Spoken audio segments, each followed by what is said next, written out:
Hi friends, ഞാൻ ആശ. നിങ്ങൾക്ക് എല്ലാവർക്കും സുഖമാണെന്ന് വിശ്വസിക്കുന്നു. ഇന്ന് ഞാൻ വന്നിരിക്കുന്നത് ഒരു ചെറിയൊരു ടിപ്പുമായിട്ടാണ് നിങ്ങളുടെ അടുത്ത് വന്നിരിക്കുന്നത്. നമ്മൾ ചെമ്പരത്തി ഇലയെ കുറിച്ചാണ് പറയുന്നത്. ചെമ്പരത്തി ഇലയും ചെമ്പരത്തി പൂനിയും കുറിച്ചാണ് പറയുന്നത്. ശരിക്കും നമ്മളെ പാർലറിലെ ആൾക്കാർ വരുമ്പോഴത്തേക്കും അവർ പറയുന്നുണ്ട്, ഞങ്ങൾ തലയിലുള്ള അഴുക്ക് കളയാനും ഡാൻഡ്രഫിൻ്റെ കാര്യം പറയാനായിട്ടാണെങ്കിലും ഞങ്ങൾ ഇത് യൂസ് ചെയ്ത് കഴുകുന്നുണ്ട് എന്ന് പറയുന്നുണ്ട്. അപ്പോൾ പറയുന്നതെന്ന് വെച്ച് കഴിഞ്ഞാൽ രണ്ടും കൂടെ ഒരുമിച്ച് മിക്സ് ചെയ്താണ് ആൾക്കാർ ഏറ്റവും കൂടുതലായിട്ട് യൂസ് ചെയ്യുന്നത്. അപ്പോൾ ശരിക്കും ഉള്ള ചെമ്പരത്തി ഇലയും ചെമ്പരത്തി പൂവും യൂസ് ചെയ്യേണ്ട രീതിയാണ് പറഞ്ഞു തരുന്നത്. അതായത് ചെമ്പരത്തി ഇല എന്ന് പറയുന്നത് ഒരു ഷാമ്പു വാഷിങ്ങിനായിട്ടാണ് യൂസ് ചെയ്യുന്നത്. ചെമ്പരത്തി പൂ എന്ന് പറയുന്നത് ഒരു കണ്ടീഷണറായിട്ടാണ് നിൽക്കുന്നത്. അപ്പോൾ നിങ്ങൾ ഇതിൻ്റെ ഇടയിൽ കൂടെ നിങ്ങൾ മനസ്സിലാക്കണം, നമ്മൾ കെമിക്കലായി യൂസ് ചെയ്യുന്ന ഷാമ്പു വാഷിങ്ങിനെ കൂടെ കുറിച്ച് നിങ്ങൾ മനസ്സിലാക്കണം അതിൻ്റെ ഇടയിൽ കൂടെ. കാരണം ഈ ഷാമ്പു വാഷിംഗ് എന്ന് പറയുന്നത് നമ്മൾ ഡെയിലി നമ്മുടെ ഹെയറിൽ ചെയ്തുകൊണ്ടിരിക്കുമ്പോഴും നമ്മൾ ഇന്ന് കുഞ്ഞുങ്ങൾ ഏറ്റവും കൂടുതൽ ചെയ്തുകൊണ്ടിരിക്കുന്നത് ഷാമ്പു വാഷിംഗ് ആണ്.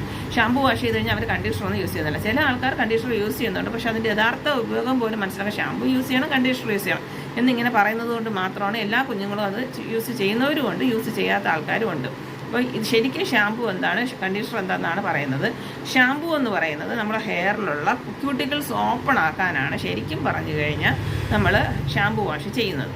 നേരെ മറിച്ച് അതിലുള്ള ആ ക്യൂട്ടിക്കിൾസ് ഓപ്പൺ ആയതിന് അടയ്ക്കാനാണ് നമ്മൾ കണ്ടീഷണർ യൂസ് ചെയ്യുന്നത്. അതുപോലെയാണ് ചെമ്പരത്തി ഇലയാണെങ്കിൽ. നമ്മൾ ഈ ചെമ്പരത്തി ഇലയാണെങ്കിലും ചില ആൾക്കാർ ചെമ്പരത്തി ഇല മാത്രം തലയിൽ ഇടയ്ക്കിടയ്ക്ക് അരച്ച് തലയിൽ തേക്കാറുണ്ടെന്നാണ് പറയുന്നത്. ഇപ്പം ചെമ്പരത്തി ഇല മാത്രമായിട്ട് റെഗുലറായിട്ട് ആരും യൂസ് ചെയ്യരുത്. അത് ശരിക്കും ഹെയറിന് ഡാമേജ് ഉണ്ടാക്കും. പോരാഞ്ഞിട്ട് പൊട്ടിപ്പോകാനുള്ള ചാൻസ് വരും, ഡ്രൈനെസ് വരും ഹെയറിന്. അപ്പം നിങ്ങൾ എന്ത് ചെയ്യണം, ചെമ്പരത്തി ഇല ഇട്ടിരുന്നാലും ചെമ്പരത്തി പൂ അരച്ച് സെപ്പറേറ്റായിട്ട് അരച്ച് അതിൻ്റെ ചാറെടുത്ത് തലയിൽ നിർബന്ധമായിട്ടും തല വാഷ് ചെയ്തിരിക്കണം.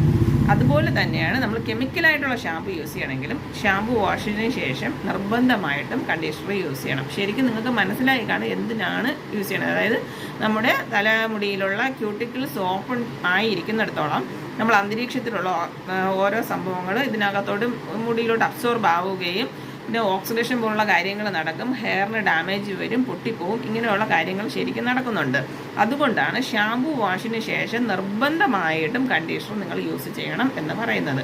കണ്ടീഷണർ നമ്മൾ യൂസ് ചെയ്യേണ്ട രീതി തലമുടിയിൽ സ്കാൽപ്പിൽ പോലുള്ള ഇത് പകരം നമ്മുടെ തലമുടിയിലായിട്ടാണ് ആപ്ലിക്കേഷൻ കൊടുക്കേണ്ടത്. ഒരു 2 or 3 മിനിറ്റ്സ് ഇട്ടിട്ട് വാഷ് ചെയ്ത് കളയണം. നിങ്ങൾ മെയിനായിട്ട് ജീവിതത്തിൽ ശ്രദ്ധിക്കേണ്ട ഒരു ചെറിയൊരു സിമ്പിളായിട്ടുള്ള കാര്യമാണ് ഞാൻ പറഞ്ഞത്. കാരണം ഷാമ്പു വാഷ് ചെയ്യുകയാണെങ്കിൽ കണ്ടീഷണർ കുഞ്ഞുങ്ങൾക്ക് ദയവ് ചെയ്ത് പറഞ്ഞു കൊടുക്കണം, അത് നിർബന്ധമായിട്ടും ഇട്ടിരിക്കണം. അല്ലാതെ റെഗുലറായിട്ട് ഷാമ്പു വാഷ് ചെയ്ത് ഹെയറിനെ ആരും ഡാമേജ് ആക്കരുത്.